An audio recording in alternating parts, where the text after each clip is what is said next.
मित्रांनो, महाराष्ट्रातल्या राजकारणातले आट असतील, तट असतील, गट असतील, पण मात्र आपण समाजाचे देण्याव त्या भावनेतनं काम करणारे महाराष्ट्रामध्ये अनेक धुरंधर नेते. पण महाराष्ट्राच्या राजकारणातले कॉमन म्हणून महाराष्ट्र राज्याचे माजी मुख्यमंत्री एकनाथ शिंदे साहेब यांचा जीवन प्रवास तर जनसामान्यांना थक्क करून जाणारा जीवन प्रवास आहे.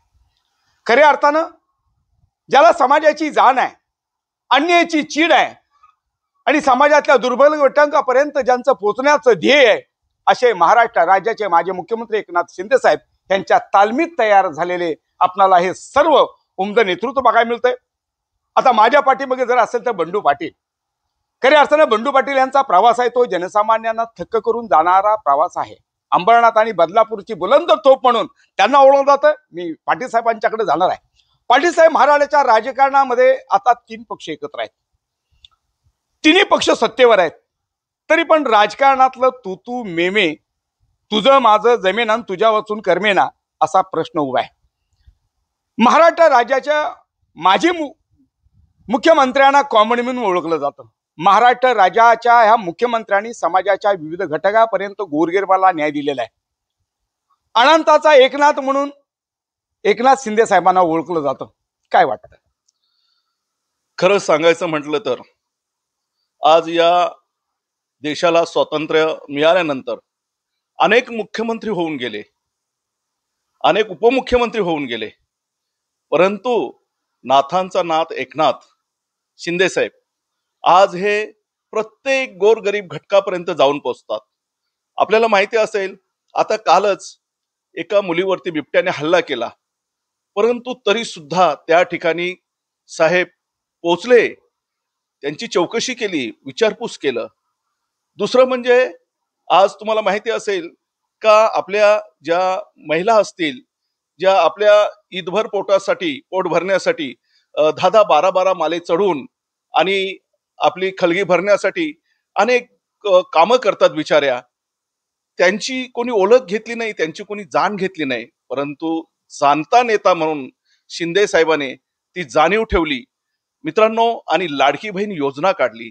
या लाडकी बहीण योजनेच्या माध्यमातून प्रत्येक महिलेला, गोरगरीब गरजू महिलेला 1,500 रुपये मिळायला लागले.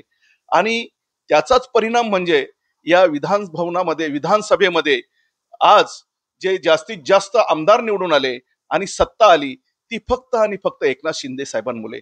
त्याचा अनेक कारणं असतील, कारण शिंदे साहेब कुठे पूर आला असेल तिथे जातात, म्हणजे महाराष्ट्र नव्हे तर केरळ सारख्या ठिकाणी सुद्धा जातात. आज मराठवाडा असेल, धुले जिल्हा असेल, सोलापूर असेल, तसेच म्हणजे अनेक प्रश्न असतील, मग तो उड्डाणपुलाचा प्रश्न असेल, रस्त्यांचा प्रश्न असेल, तसेच आज तुम्हाला माहिती असेल मागे पेहलगाम मध्ये म्हणजे काश्मीरमध्ये जी घटना घडली, काय संबंध येतो, तरी सुद्धा साहेब तिथे पोहोचले. 100 पैलवान घेऊन त्या ठिकाणी विमानातून पोहोचले आणि तिथे रक्तदान शिबिर लावला. आणि आपले महाराष्ट्रातले जेवढे काही लोक तिथे पर्यटन स्थळाला गेले होते, त्या सर्व लोकांना साहेब विमानाने घेऊन आले. म्हणजे असे कोणतं काम नाही का ते साहेबांनी केलं नाही. गरीब गरजूपर्यंत साहेब पोहोचणार.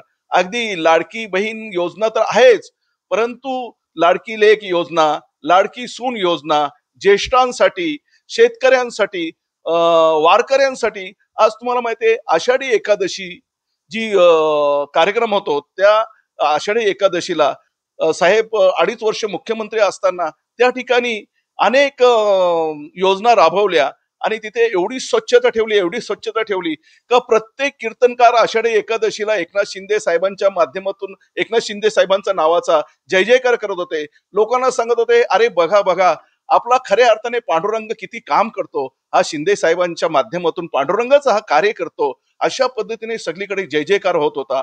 आणि म्हणूनच आज सगळीकडे कॉमन मॅन आणि एक देवदूत म्हणून त्यांची ओळख आहे. आणि मला माहिती आहे, आता हे राजकारण आहे, जरी महायुतीचं आपलं सरकार जरी असलं तरी तुम्ही या चालणारच, त्याच्याकडे तुम्ही दुर्लक्ष करा.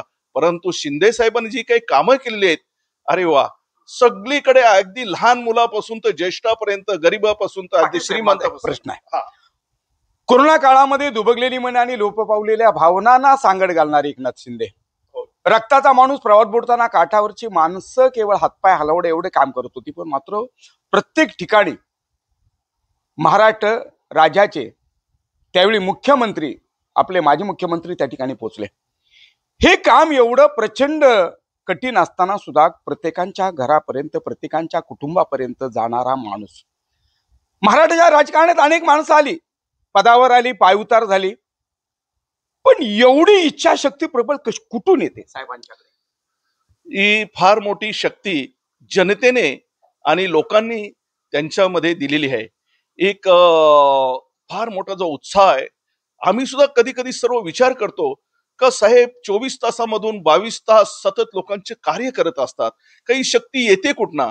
तर त्यांचा हा आत्मविश्वास आहे ना, तो फक्त आणि फक्त या परमेश्वरावरती आहे. का या जनतेमध्येच भगवंत आहे.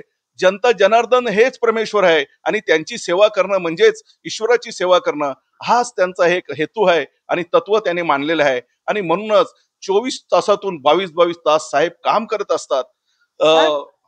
इर्शाळगडाचा होता. इर्शाळगडावर जाण्यासाठी ज्या ठिकाणी पायवाटा सुद्धा व्यवस्थित नव्हत्या, यंत्रणातली माणसं थकली, अधिकारी वर्ग थकला, पण साहेबांच्या पायामध्ये रॉड असताना देखील साहेब तिथपर्यंत पोहोचले, त्या ठिकाणी पोहोचले. साहेब ते बघितलं आपण. महाडचा आपण ज्यावेळी सावित्री ब्रिज कोसळला ती घटना बघितली. मराठवाड्यातला शेतकरी बळीराजा चिंतातूर आहे. अशा वेळेला तिथं पोहोचले. बिबट्यानं हल्ला केला मुलावरती, त्या कुटुंबामध्ये पोहोचले.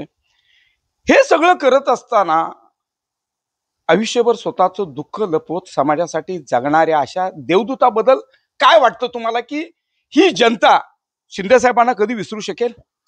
शिंदे साहेबांना कधीच विसरणार नाही. कारण त्यांचं जे कार्य आहे ते अगदी अमर आहे आणि त्यांची जी कामं आहेत, आणि म्हणूनच ते लोकांना सांगत असतात की मी कोणावरती टीका करत नाही, आम्ही कामातून उत्तर देतो. कारण त्यांचं काम, हे काम लोकांनी डोळ्यासमोर ठेवूनच याच्यामध्ये ही महासत्ता आलेली आहे. या राज्यामध्ये जे सरकार जे आलं, एवढ्या प्रचंड मतांनी सरकार आलं किंवा प्रचंड आमदार आले, ते फक्त आणि फक्त शिंदे साहेबांच्या कामामुळे आलंय. लोकांनी त्यांच्यावरती विश्वास ठेवलेला आहे, त्यांच्या कामावरती विश्वास ठेवलेला आहे आणि लोकांना सर्वात मोठा आधार शिंदे साहेबांबरोबर आहे.